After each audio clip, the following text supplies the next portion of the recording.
se uye Ghana ni ana uye sebe obama ya wo ahunim conscience a wahunim timi ne okasa anope wo hwe Ghanaian Times anim na wo ra anho a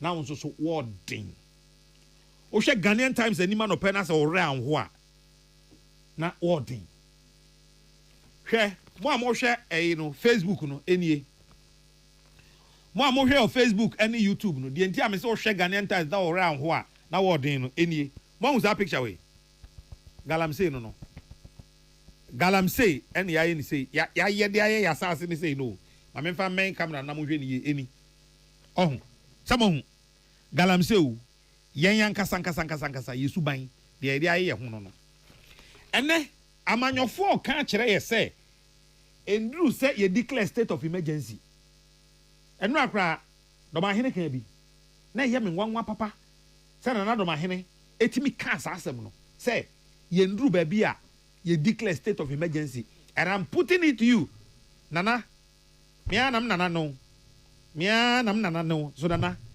we de ona na me no nya adwen wo wasa se doma wo kan sa wo mientu Galamsey die ntina wo kan sa wo mientu Galamsey wo ho e die ntina memenda bia wo wankasa wo di anim na wo clean up exercise wo se Galamsey wo ma yemfa bi ma doma asase so enu a wo sa kan yo se wo asase so de wa kan sa wo mientu Galamsey enti SSA ye declare state of emergency because time wa NDC and oya ban o opposition omo say se mampani Akufo-Addo ye serious obetu Galamsey ase a 2 weeks SSA otimi tu Galamsey ase conditions na wo ho under President Akufo-Addo no ene aya worse condition no na wo ho under President Akufo-Addo a enti ema CSOs ene then opposition NDC can say yen declare state of emergency no me say ene aya worse ene you free nkran ha sa Kumasi ko twam konongo a wo de wo tralenda do kakra bi ahwekwa no ho hwe ade ene he awia kete ye tu ama main road kra ye betu ase ye tu ama main road ye betu ase mo amofa ayamfre dunkwaw ene importamu horo Galamsey etesan ena na me kanu me ya wo me na me nima de friend Galamsey because ya wo me ha me ehwa na me tena nyini ye bi na me nima de friend Galamsey enne me ha me asase so Galamsey e wo ho to the extent say o say krom LA Presby Primary ho na me call primary school enne ye tu abetu school dan no Galamsey ye tu abetu school dan no na saade na ho sa na ye hwe no eye time bomb Galamsey no eye time bomb e de magana fo nyina monza doctor fo no ka kire ye say nyarwa bi wo ho a ye tresi a ye be tresi to Galamsey because na nya ade a e wo ho ene esuwansu asei me de metimi de me ha me example say mi nyini wo me ha me no na anya bie kura na ye wo komeda esu yi na wo no river body is water body is wo me ha me no e na me ka che no na ye wo komeda ye wo nkwanta abna ye wo kinsin ye wo agwama ye wo asuo san ye wo aprapo sa nsuo we nyina ye su akese a na e da me ha me enemu ba ku kura se mpo ni wo betimi ase bia no me papa kura ase na nkwanta abna na yesa eno ane me nom ya adi nyini ye ene nkwanta abna sebi na ntwe kura wo sama na onom na ntwe wo san nkwanta abna ma no a wo no nsuo no FM area ya mining activities Galamsey ene ye de ase asase nyina oh enti si e betetra we hu aye ne se ye koka Galamsey a obi be lusu ni seat ye koka Galamsey a ye nto aba ye koka Galamsey senka sabre no ena ke nyina ye ano baako politicians ni nyina ye ano baako eta President Akufo-Addo achi a enke ne Galamsey nke ehunu ano ene kwaye ye de hay Galamsey ye mfu sase ye de hay Galamsey obe kokoko a ya do kokoko pa ye kokoko asiwa afi na kokoko na siso ebe so one night obe soro abako no ne ye excavator si afuonum aduafuo na gufom Galamsey se wo te Galamsey ase se eye NDC ni MPP asem no sebe na onti ase no emu oha onti ase no se onti ase o Galamsey ni se eye NDC MPP asebe na onti ase no mu oha Galamsey a national disaster. A national disaster. Etwen ye nyina. Me de memfa ho ne de obeka. Wa obedi matem, wa obeka enyamba sem. De me kan say me nim se Galamsey a national disaster. Obi a wo ye Galamsey, eni obi a wo di Galamsey hu sika, eni obi a wo gi bribe. Na wa cover Galamsey ni. Se wo ye nsanturo ni, ye nsanturo fo ye ka ho. Nsanturo fo a mo agigi adamudi afiri omo ye Galamsey ho. Na mo protect omo no mo forest mu ni nsuo mu esai no. Mo ni omo ye Galamsey ni mo ye nipa baako. Politician, soldier ni, police ni, sofo ahemfo. Wote wona Galamsey ekoso. Wa ye din kakra ye beji ama wo. Mo atititi ho committee. Na committee fo no makogi load abremo. Wiki bia no makogi load abremo. Mo ni omo ye Galamsey ni mo ye nipa baako. Mo nyina mo ye oman na tamfo. You are the enemies of the state. Galamsey esai Ghana. Galamsey be kuye nyina. Ye ntu Galamsey ase a Galamsey e be hye nyina yase. Me de radio asumdwe Chama wontumi mwafre no ama na kire ni statement awie. Mwaka kire ni say oye illegal mining. Contrary to the Minerals Act no 703 no. Entini sa mwa charge so ye illegal mining. Contrary to the Minerals Act no at 703 dia. Fane kwa court, odi ne kwa court wa. Eye court honom ana court no be ready charge sheet no atire Chama wontumi.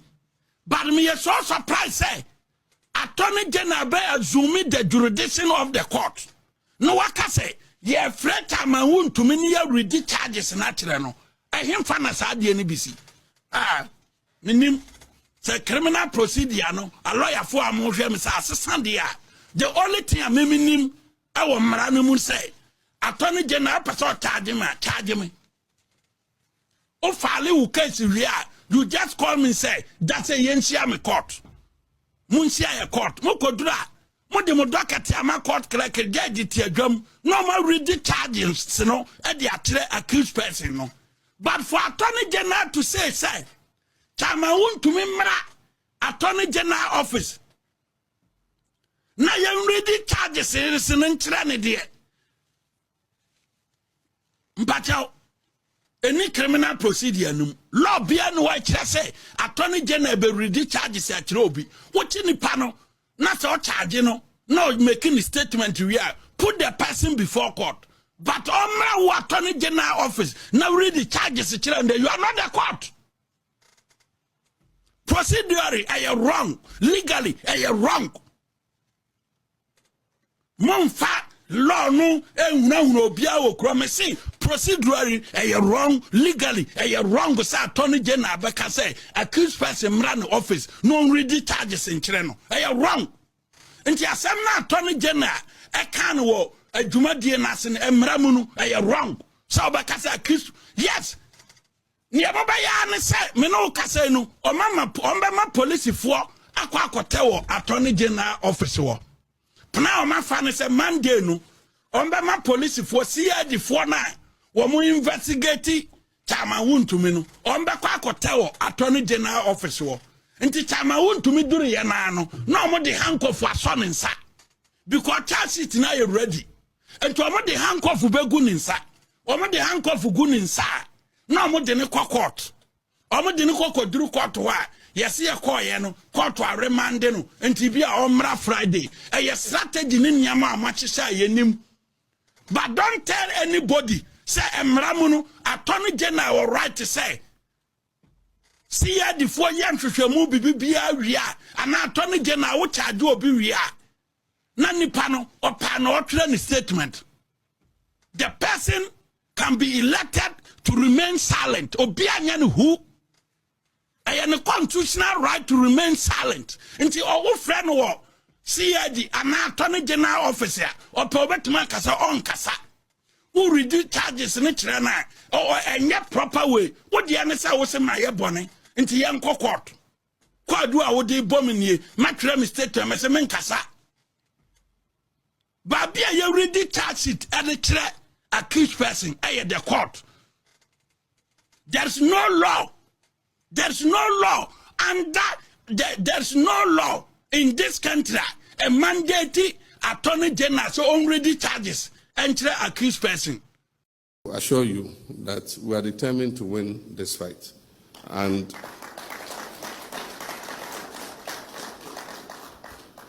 your contributions, your criticisms, your pressure, putting fire under our feet does not have any problem. We don't have any problem with that. You must continue to do your advocacy, to urge us on, to encourage us to win the fight. As I said in the last media encounter, I said that I had no illusions that within 7 months I was going to win the fight against Galamsey. And I said that it wasn't going to be an event, it was going to be a process. Mistakes have been made. In the first effort we made, we go into a forest reserve. We mapped out the forest reserves that had been that had incursions of illegal miners. And we deployed the first wave of our security services. They scored a lot of successes. In a short time, they had cleared some of the major forest reserves that were called no-go areas. Unfortunately, after we cleared the illegal miners from there, the security services withdrew and handed over the forest reserve to the Forestry Commission. And so they put their forest guards there. The forest guards don't have the capacity to defend the reserves against the illegal miners. And so lessons learned were that in the next wave, with the formation of NIMOS, that we must deploy the military on a sustained basis, rather than when we make some wins, we withdraw them. But it comes with a cost, because if you send troops and station them permanently to guard the forest reserves, we must feed them, we must provide them with fuel, we must give them vehicles and all the logistics they need to be able to do that. And so that links up with Franklin's question about budget. We need a substantially bigger budget than we have currently to be able to win this war. Happily, budget hearings have started. The budget for next year is going to be presented to Parliament. And my expectation is that the Minister of Finance will give a much bigger allocation to this fight against Galamsey.